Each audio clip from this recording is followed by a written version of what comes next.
Ladies and gentlemen, in this Red Gaming video, we're going to be taking a look at the RX 470. That's right, the card is finally launched and available in various retailers. So a few of you have actually asked me to give my opinions on what they should buy out of the RX 470 and RX 480. For this video, primarily I'm not going to be mentioning the GTX 1060 because, well, this video is going to be focusing on the 470 versus 480 in terms of value for money. So in other words, is the 480 worth the extra few pennies that AMD and various e-tailers are expecting you to cough up? I don't think I'm going to have opportunity to review the card over the next couple of weeks because, frankly, I'm absolutely swamped with not just reviews but also some technical analysis I'm putting together behind the scenes, and also Amy is going to be buggering off to a festival, which means that I'm going to be left to do a lot of work by myself, so I figured I'd at least put out this video for you. Anyway, with all of that disclaimery stuff out of the way, what is my opinion of the card? Well, first of all, let's have a look for a couple of benchmarks. So, if you were to start looking at these results and think to yourself, well, gee, the overclocked version of the 470 is very damn close to the RX 480, then you'd be 100% right. I mean, they are quite often within just a few frames per second of each other, and at worst you're looking at 5-10%, depending on obviously the different vendors, the different clock speeds that you manage to get, and to be honest with you, the architecture of the game and the will of the gods. For example, in Doom, using everyone's favourite thing in the world, Vulkan, the API of course, you're looking at the standard RX 470 overclock hitting around, and this is an average frame rate, around 94, whereas if you're pushing an RX 480, you're looking at around 120, which is obviously a lot of frames per second difference, but I have a feeling some of that is down to the fact that you're using additional memory or maybe just high clocks. And this is something that you'll notice throughout the different benchmarks. For example, Hitman, 74 frames a second compared to the RX 470's 65 frames a second. So although that is a big gulf in frame rate, it's not massive, especially if you start cranking up the resolution, which is obviously what really starts to hurt most games. For example, if you look at eTechnics when they reviewed Far Cry Primal, benchmark Far Cry Primal, you're looking at around, and this is with the power color Red Devil, 40 frames a second average compared to the RX 480 overclocks, 45 frames a second. Now obviously these are factory overclocks, so once again you might be able to push the cards a little bit higher, but we're not really focused on that. The main reason I'm not focusing on what you can push the cards is that from what I'm reading, both GPUs can be overclocked fairly similarly. But there's also the act of the silicon lottery. So for example, if you want to say, well, the GTX 1060 can overclock really, really well, and it typically is overclocking, from what I'm reading, slightly better than the RX 480, that's one way to put it. But because the two architectures are so damn similar, and because you're looking at a lot of factory overclock cards, then I'm saying they're cancelling each other out in the fact in the RX 480 versus RX 470. And this is a trend that you're going to notice with, say, the Division as well. 47 frames a second versus 52 frames a second. Now, yes, the RX 480 is a more expensive card, and I've a couple of retailers, this is not sponsored, these are just literally e-tailers that I know and I've heard good thing about, or I've used them personally. In the case of Overclockers UK, I have ordered from them a couple of times as a full disclaimer, but I'm not getting compensated for this video. They are simply an e-tailer that I know in the UK that have a pretty large stock of the cards.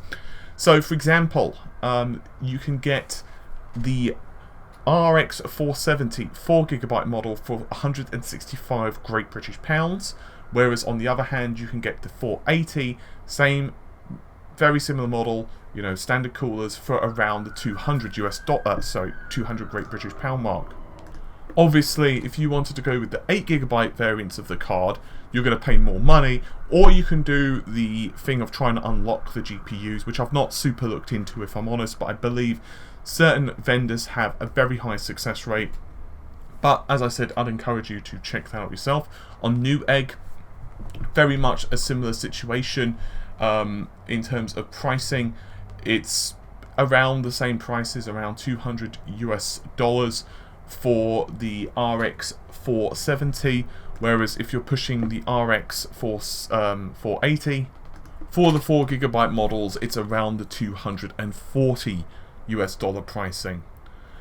Now, what I'm saying to you is that it's not that the RX 470 is a bad purchase, but to my mind, the difference between it and the RX 480 is just not enough to warrant the discrepancy. So I personally, I'm just giving an example here, I would rather pay the £230 for the RX 480 8GB model if I knew it was guaranteed, because I know that, you know, I don't have to worry about, you know, is it going to mod or any of that stuff. But if I didn't have that money, or I wanted to, I guess, save a few pennies, I would still rather go with the RX 480, simply because even if I never had the intention of modding, 165 compared to 199 is not exactly going to break the bank in pricing difference. You know, around the 30-ish Great British Pound or US dollar mark between the two cards, honestly, is not the world's biggest deal when you're buying a card which is presumably going to last you, let's say, a year. I have a feeling as well that RX 480 is probably going to last longer. What I do personally, now I stress the word personally because this is my own personal opinion, well, I would rather go with the RX 480, know that I can run settings a little bit higher, have those slightly higher frame rates, and enjoy the card, and potentially also consider unlocking the GPU. The reason I'm saying consider and possibly is because it's kind of outside the remit of this video, and I don't want to give you, you know, I don't want to make it sound ridiculously easy for you to rush out, buy a 4GB RX 480 and just think it's going to be super easy. It's not the world's most difficult challenge to unlock the GPU, and you probably can recover the card if you are very unlucky and it goes to a blank screen. There are ways using a secondary GPU generally to recover the card, but once again, that's slightly outside the scope of this video, and I don't want to miscommunicate or make it sound like, you know, all that you are doing is updating a driver or something like that. So that's down to your decision if you want to do that. My personal issue with the RX 470 is I feel the pricing is just a little bit too close to the RX 480. If it had been at, for example, the 150 Great British Pound mark, personally, I feel that RX 470 would have been a much better purchase. It could be there is some price gouging, and that's one of the reasons I left the video until today, because the prices were all over the shop yesterday, and I heard a few different pricing that just didn't turn out to be true. So obviously now the pricing have settled, now that a lot more retailers actually have them on the shelves. So there you have it. My personal take on it is, if I was really pushed for cash, if I was really strapped, I would go with the RX 480 4GB model with the potential to unlock, or I would go with the 8GB model. There is a completely separate question on whether you want to go with the GTX 1060 versus the RX 480. I've tackled that in another video. Briefly, there is a lot of pricing difference between the 470 and the GTX 1060, without a question. And the problem with cards in this pricing range, and this is slightly off topic, is that it's really easy to say, well, for an extra $30 I can go with this card.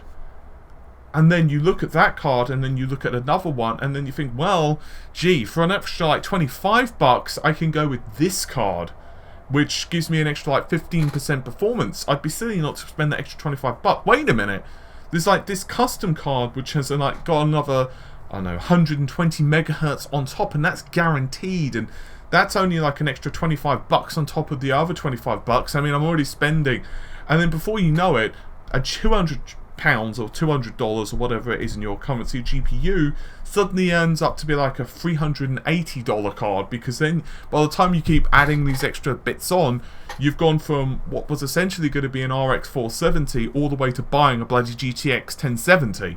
Which is obviously quite the pricing. Trust me, I've done that before. Once or twice I have gone down that road where I was thinking, all I'm going to do is just buy this card. That's enough for the next 6 months. I'll wait for the new GPUs to come out. So And I ended up bloody buying a ridiculously expensive GPU. I've done that a couple of times, and I think we all fall victim to it at some point or another. So, quickly regarding the GTX 1060 versus 480, I don't think there's a clear winner there. I feel the pricing does give the 480 a slight nudge, but it's so subtle. The main reason I like the 480 is because you can crossfire it, and you can't do a crossfire / SLI with the 1060, which does add a little bit of weight. The reason I like the 1060 is you can overclock it much better, and you don't have to worry about third-party cards or whatever. So it's pretty much up to you on the 480 versus the 1060. I don't feel there's a clear winner. The reason I personally suggest the 480 is because it's a little cheaper, but if you have no intention of overclocking, if you have no intention of going crossfire ever, if you have the desire to do a little bit of overclocking, or you like NVIDIA's drivers, personally I don't think there's any real difference between the drivers now. The only real benefit I personally feel that NVIDIA have on the software side is shadow play. You can do similar with some of the technology AMD has. I just don't think it's quite at the same level as NVIDIA's yet. They probably will make those changes though, because honestly, their drivers now, AMD's, I would actually say Crimson drivers, I wouldn't say they're more stable than NVIDIA's, and I refer here specifically to the control panel itself. I'm not referring to the functionality, and I'm not referring to shadow play or GeForce Experience or any of the extras. I refer simply to, I want to add anti-aliasing and force it into the control panel. I'd actually say that AMD's actually feels a little nicer now. NVIDIA had a massive advantage, now it's about the same. But anyway, yeah, I'd say the GTX 1060 versus 480 argument, it's very much down to you. But the RX 470, RX 480 argument, personally, I think the prices need to come down a little more on the 470. It's not a bad card, it's a very good card, but right now the prices are just too similar, and I personally feel that I'd rather either go with the 4GB 480 and potentially unlock, or just go with the 4GB 480 and just be happy with the card as is. But as usual, it is completely down to you.